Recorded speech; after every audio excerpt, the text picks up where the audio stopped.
केरल में मुन्नार के पास मुथुमुडी के पहाड़ी गांव में रहने वाली जया कुमारी को लोग एक ऐसी महिला के तौर पर जानते हैं जिसने अपने बुलंद इरादों के दम पर अपना खास मुकाम बनाया है।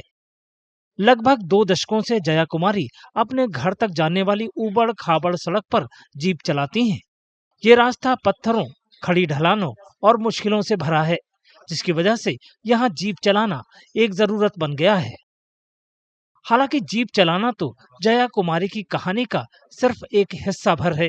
वे कराटे प्रशिक्षक हैं और इस इलाके में अपने आत्मविश्वास और मजबूत इरादे के लिए भी जानी जाती हैं। ഞാൻ ടീച്ചറായിരുന്നു. കുറേ വർഷങ്ങളായി ജീപ്പ് ഓടിക്കാനായിട്ട്. വണ്ടി ഓടിക്കണമെന്ന് ആഗ്രഹം ഉണ്ടായിരുന്നു. പിന്നെ 2006 വണ്ടി ഓടിക്കാൻ പഠിച്ചത്. ഡ്രൈവിംഗ് സ്കൂളിൽ പഠിച്ച് പിന്നെ ഞങ്ങളുടെ ഏരിയയിൽ വീട്ടിൽ പോകാനും വരാനുള്ള സൗകര്യം ജീപ്പിലേ പറ്റത്തുള്ളൂ. അവിടെ ഓഫ് റോഡാണ്.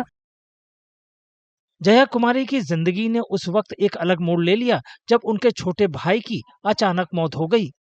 वे इलाके में केबल टेलीविजन सर्विस चलाते थे। इसके बाद उन्होंने अपने भाई के कारोबार को अपने हाथों में लेने का फैसला किया और इसे बखूबी संभाला। आज वे इलाके में Kerala vision cable TV network चलाती हैं। वे अब अपनी कई भूमिकाओं में एक उद्यमी का रोल भी जोड़ चुकी हैं।